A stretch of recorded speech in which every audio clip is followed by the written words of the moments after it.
ജീവൻ നിക്ക്. ജീവൻ, എനിക്ക് ജീവനോട് സംസാരിക്കാനുണ്ട്.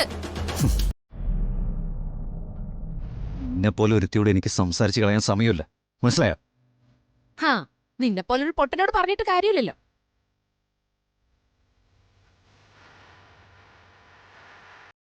എന്താ എന്താ നീ വിളിച്ചേ?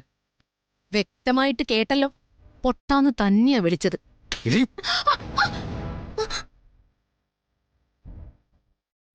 ഇതിനേക്കാൾ നല്ല പേര് വേറെന്താ നിനക്ക് ചേരുക?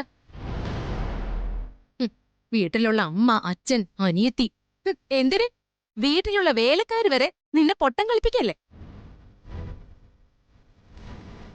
ഹോസ്പിറ്റലിൽ നടന്ന കാര്യങ്ങൾ മറന്നിട്ടില്ലല്ലോ നീ. എന്റെ കൈ കൊണ്ട് തന്നെ ചാവണം നിനക്ക്. നിന്റെ കൈകൊണ്ട് ചാവുന്നത് നാണക്കേടാ. എന്തിനാടാ താൻ ഇങ്ങനെ ജീവിക്കുന്നേ? പറയാൻ വന്നത് എന്താണെന്ന് വെച്ചാ പറഞ്ഞിട്ട് പോയാ മതി. പറയാൻ എനിക്ക് സൗകര്യമില്ല. നിന്നെ കൊണ്ട് പറയിപ്പിക്കാനേ എനിക്കറിയാം.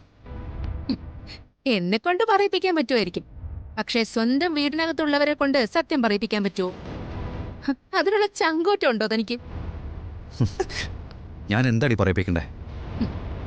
നിത്യമല്ലാതെ സ്നേഹിക്കുന്ന ഒരു കുഞ്ഞുണ്ടല്ലോ ആ വീട്ടില്, ആദി. അവന്റെ അച്ഛനാരാ? ഹരി. നിത്യയുടെ കുഞ്ഞ്, അച്ഛൻ ഹരി. ഇതാ ഞാൻ പറഞ്ഞത്, എല്ലാരും കൂടെ നിന്നെ പൊട്ടം കളിപ്പിക്കാന്ന്. നീ വലിയ ആണാണെന്ന് പറയുന്നവനല്ലേ? വീടിനകത്ത് ചെന്ന് നിന്റെ അനിയത്തി ജ്യോതിയോട് ചോദിച്ചു നോക്ക്, ആദി ആരുടെ മകനാണെന്ന്.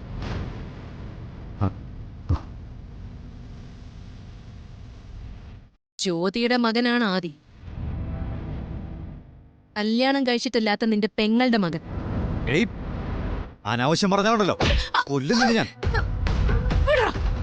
അനാവശ്യമാണെങ്കിലല്ലേ? ചോദിക്കുമ്പോ ഒരു കാര്യം കൂടി അവളോട് വ്യക്തമായിട്ട് ചോദിക്കണം, എവിടെ നിന്നാ ആ കുട്ടിയെ കിട്ടിയതെന്ന്. അപ്പൊ അവള് പറഞ്ഞു തരും.